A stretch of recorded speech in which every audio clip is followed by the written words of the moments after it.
कहता है लक्ष्मण जी ने कहा जीव अनेक एक श्रीकंता। वो फुटबॉल की तरह इधर उधर नाच रही है, निर्णय नहीं कर पा रही है कि हमें क्या करना चाहिए। शूर्पणखा ने सोचा कि सीता जी की उपस्थित के कारण राम मेरा प्रस्ताव स्वीकार नहीं कर रहे हैं, इसलिए इसे किसी प्रकार से मिटा दिया जाए। विचार करिएगा सज्जनों, जिनके माध्यम से भगवान राम से नाता जोड़ा जाता है, देवी शूर्पणखा ने उन्हीं सीता को मिटा करके प्रभु से नाता जोड़ना चाहती है। वो भयानक रूप बना करके माँ जानकी जी के ऊपर आक्रमण करना चाहती है कि तब खिसियाने राम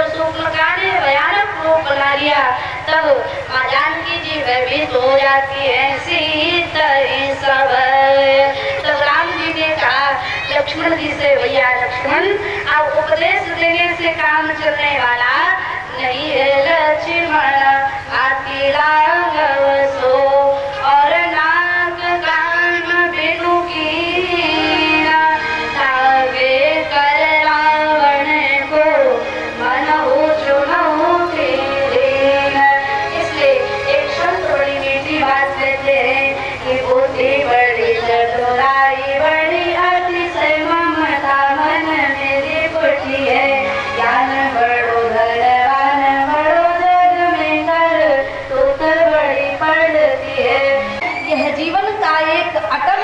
है क्या कि कोई भी व्यक्ति कितने भी बड़े पद पर क्यों ना बैठा हो, एक ना एक दिन वह अवश्य भूत बन जाता है। आप कहेंगे कब? जब व्यक्ति का पद छिन जाता है तो वह व्यक्ति अपने आगे भूतपूर्व लिख करके अपने मन को संतोष बना लेता है। संसार में सभी छिन जाने वाले पदों के साथ भूतपूर्व लगता है, लेकिन सज्जनों आपने कहीं ऐसा पढ़ा है जहाँ लिखा हो भूतपूर्व भगवान, भूतपूर्व प्रहलाद भक्त, भूतपूर्व ध्रुव महाराज? आपने कहीं ऐसा पढ़ा है? नहीं पढ़ा होगा। भगवान और भक्त का पद जो होता है वो अटल पद होता है। संत और विद्वान इसी अटल पद पाने की प्रेरणा देते हैं। एक संत बड़ी मीठी बात कहते हैं, ऐसे बर को क्या भरो जो जन्म में मर जाए, भजिए गिरधर लाल को चूड़ी अमर हो जाए। एक छोटा सा भजन सभी लोग जाएंगे।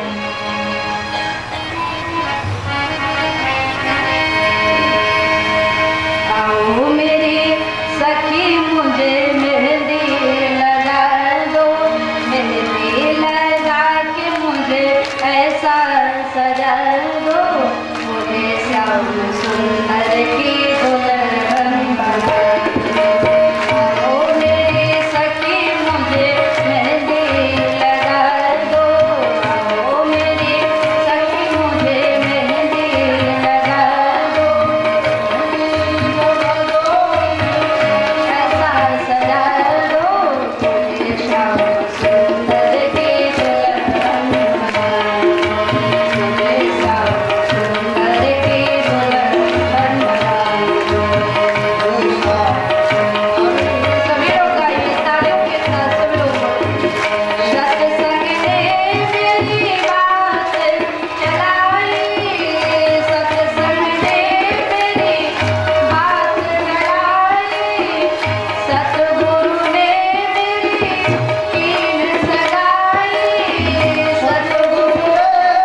पीछे पीछे दौड़ने लगते हैं। तब सेवा रूपी लक्ष्मण जी महाराज एक रेखा को खींच जाते हैं। माँ जानकी जी से कहते हैं, शांति से कहते हैं, भाभी माँ आप इस रेखा को मत लांघना। लेकिन माँ जानकी जी जो है, शांति जी जो है, वो रेखा को लांघ जाती है, मर्यादा का उल्लंघन करती है। तब अहंकार रूपी रावण आता है और शांति का अपहरण कर लेता है। किसी ने गोस्वामी जी से प्रश्न कर दिया, बाबा पता लगाने कौन जाएगा? तब गोस्वामी तुलसीदास जी कहते हैं, जिसके पास सत्य भी हो, शांति भी हो, सुमति भी हो, सेवा भी हो, समर्पण भी हो, वो कौन है? गोस्वामी जी कहते हैं, सकल गुण निधानम। हनुमान जी महाराज ही पता लगाने जा सकते हैं। तो विचार करिएगा, जब माँ जानकी जी का हरण हो जाता है, पेड़ पत्तों से पूछते हैं, किसी ने हमारी जानकी जी को देखा है? अगर देखा हो तो हमें बता दो। किसी ने देखा है? पेड़ पत्तों से पूछते हैं। तो विचार करिएगा, गोस्वामी जी कहते हैं कि खगल मृग मधुकर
जो भगवान को परीक्षा से पाना चाहती है। एक का नाम है शबरी, जो प्रतीक्षा से पाना चाहती है, इंतजार करती है, परमात्मा पर भरोसा करती है कि राम जी हमारे आश्रम पर जरूर आएंगे, हमारे घर जरूर आएंगे। तो विचार करिएगा, गोस्वामी तुलसीदास जी महाराज कहते हैं, सबरी देखी और राम ग्रह आए, मुनि के वचन समुझ दिए। मुनि के वचन क्या थे? परमात्मा को आता हुआ देख करके सबरी बहुत प्रसन्न होती है और अपने गुरु जी के वचनों को याद करके बहुत ही प्रसन्न होती है। मुनि के वचन समुझ दिए भाई, ये मुनि के वचन क्या थे? यह बात सबरी की संक्षिप्त जीवनी से ज्ञात हो जाती है। सबरी एक नीच घराने की लड़की थी। जब वह कुछ सयानी हुई तो उसके माता पिता विवाह का प्रबंध करने लगे। विवाह के प्रबंध में सबरी के पिताजी सबसे पहले जंगली जानवरों को इकट्ठा करके बांध लिया करते थे। सबरी मैया ने अपनी माताजी से प्रश्न कर दिया, माताजी ये बात बताइए कि पिताजी रोज जंगली जानवरों को क्यों पकड़ करके लाते हैं? सबरी की माताजी ने कहा, बेटी तुम्हारा विवाह होगा और विवाह में इन जंगली जानवरों का मांस मेहमानों को खिलाया जाएगा। सबरी जी का माथा टनक गया। सबरी जी ने सोचा कि हमारी शादी में इतने जानवरों का वध होगा, इतने जानवरों की हत्या होंगी। सबरी जी का माथा टनक गया। रात भर नींद नहीं आई। जब उसके माता पिता सो गए तो माता पिता की चोरी से भाग करके एक संत के आश्रम में जाती है। विचार करिएगा सजनों, आजकल लड़कियों को समाज में माता पिता की चोरी से भाग जाना दोष माना गया है। सबरी जी माता पिता की चोरी से तो गई, लेकिन एक संत के आश्रम में जाती है जिनका नाम है मतंग ऋषि। मतंग ऋषि के आश्रम में जाती है, उनको अपना गुरु मान लिया। गुरु जी की सेवा में नित्य लगी रहती थी। कुछ दिन बीतते बीतते गुरु जी बीमार पड़ गए, संसार से विदा होने का समय आ गया। सबरी के गुरु जी ने कहा, गुरु जी सबरी हमारा अंतिम समय आ गया है, तुम अब इसी आश्रम पर रहो, यहाँ पर भगवान राम लक्ष्मण जी का दर्शन होगा। यह थे उनके वचन। प्रभु श्री राम को आता हुआ देख करके सबरी बहुत प्रसन्न होती है, अपने गुरु जी के वचनों को याद करके बहुत ही प्रसन्न होती है। सागर जल लय चरण पखारे, सागर जल लय चरण पखारे।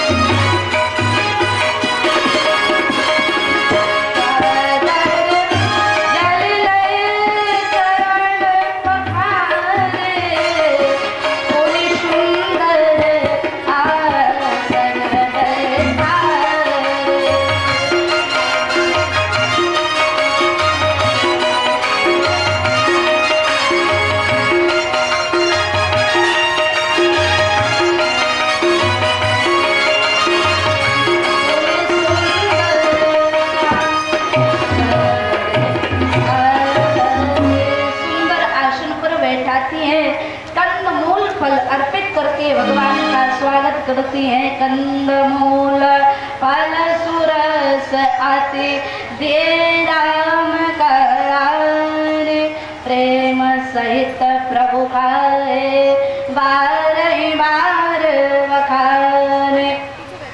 इसके पश्चात मर्यादा पुरुषोत्तम राम जी सबरी को नवधा भक्ति का उपदेश देते हैं। राम जी ने कहा, ऐ सबरी तुम हमारी नवधा भक्ति को सावधान हो करके सुनो। प्रथम भगति संतन कर संगा, ऐ सबरी हमारी पहली भक्ति है संतों का संग करना। दूसर रति मम कथा प्रसंगा, हमारी दूसरी भक्ति है हमारे कथा प्रसंग को ध्यान से सुन करो और अपने जीवन में उतारने का प्रयास करो। गुरु पद पंकज सेवा तीसरी भगति अमान, चौथी भगति मम गुण गण करय कपट तज्ञान। पांचवी भक्ति बताते हैं कौन सी, कि मंत्र जाप मम दृढ़ वेश